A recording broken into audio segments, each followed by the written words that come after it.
Hi there. What I want to do this afternoon is show you how to change a set of rings on a Gillio organiser, but it also applies to any organiser which isn't held in by rivets. Just to quickly compare two types. So this is a Filofax Malden, and as you can see the mechanism is held in with rivets here. We can't use the method I'm about to show you for this type, so it doesn't apply to these.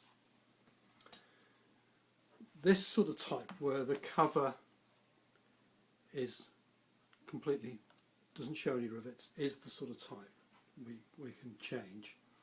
Now normally you would have another set of rings to change into. What I'm going to show you is how to change them as if the same set was going back in again. Some people change from gold to silver, silver to gold, and what have you. But you can do it in a way that's non-destructive. Now, what do you need to do this little job? I've armed myself here with an old table mat to protect the table, a couple of screwdrivers,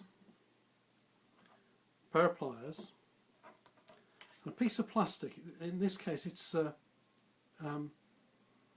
came with a mobile phone SIM card. It's just a thin piece of plastic and some Vaseline. Anyway, we'll come to all these different bits in a second.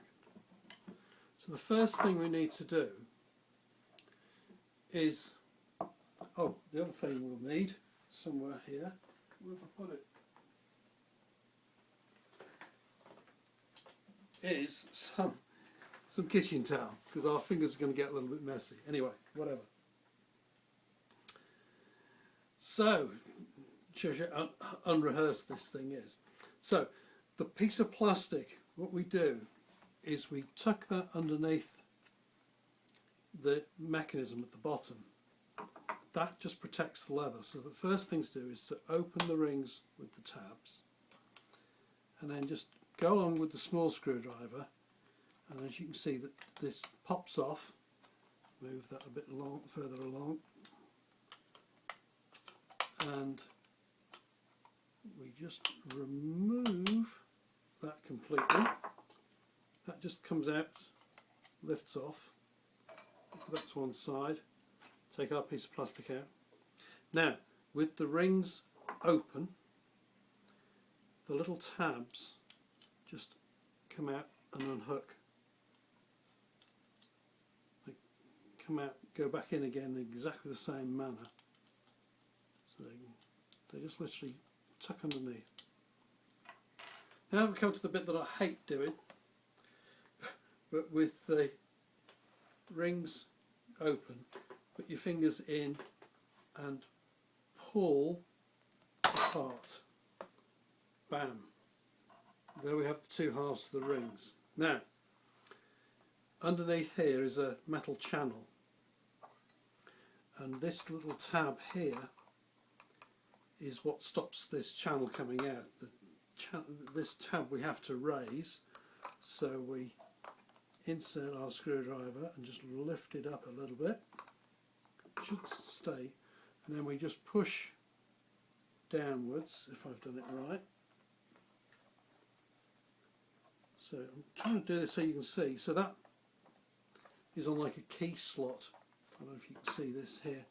There's a wider bit and a narrow bit, and these little lugs poking through, they move in and out. So we move that out. There we have it. Whilst we're here, we can give this a little clean, and for the minute we'll just put this to one side. Because now what we're going to do is reassemble them in the opposite direction, as it were. So I'm just giving this a quick clean whilst we're in here, back and the front. Now, to reassemble, we can't put them back in again and hoik them back together again. That is expecting too much. What we can do though is we can reassemble the rings by making sure that the tips touch, and these little bits, top and bottom, interlock neatly. So the first thing to do is to just get familiar with how they slot back together again, and you will see when you look closely at yours that they interlock top and bottom, with a little bit going this side, that side, etc.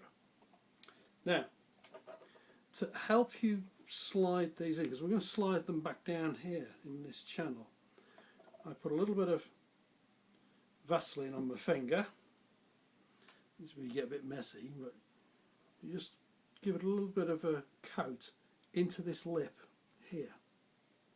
Apply a little bit more. I've done this a few times today, so this one is sort of pre-treated almost. You don't need a huge amount. You don't even need to get too much on the outside, in fact, but it won't harm the metalwork afterwards, because it's if anything, it'll stop it going rusty. This is where your kitchen towel comes in handy, because your fingers get covered with this stuff. Well, I do anyway. So let's put that to one side. Now comes the strong arm bit. We hook these back together again. I'm going to try and do this showing you. We just tuck it into the end till we get started. And I can try and do this horizontally, because they've been in and out a few times. Now, you might find you have to hold the thing vertically. You can push down, hence the mat. And then you just push down, and as you can see, the rings are coming in. Oops, we're not gone quite right here.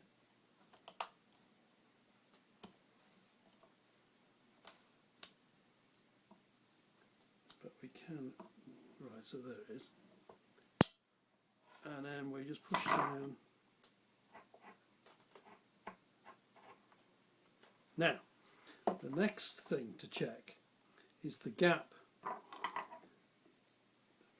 This back channel is longer than the internal bit, and you can see I'm not quite right yet. So push down a little bit further.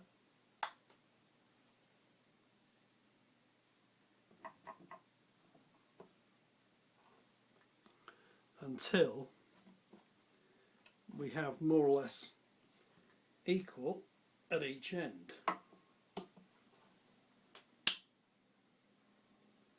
And that's about right. So, next trick is, with the rings open, we hook our little tabs under again. That's one. And the other one. We take our, this gets a bit smudged with my fingers, don't worry. Tuck it in over one side first, and then just press down on the other side. There we have it. Now, on the back, we need to bend our metal tab up a little bit, so it's just proud. I don't know if you can see that. It sticks outwards, because that's the locking tab. And then we take our thing, and so the locking tab here goes against this little nib here. You'll notice there's a slight difference in these two. So the locking tab goes there. So you then line it up over the, get this right, over the both ends at the same time, and push until you hear it go click, and bingo, done. So just a little bit of a wipe down afterwards. Make sure it's all nice and shiny and vaseline free. And there you have it. It's done. So it is possible to do, and to be able to reuse an existing set of rings without too much trouble. I hope that's helped, and you managed to be able to do the same trick as well. Thank you.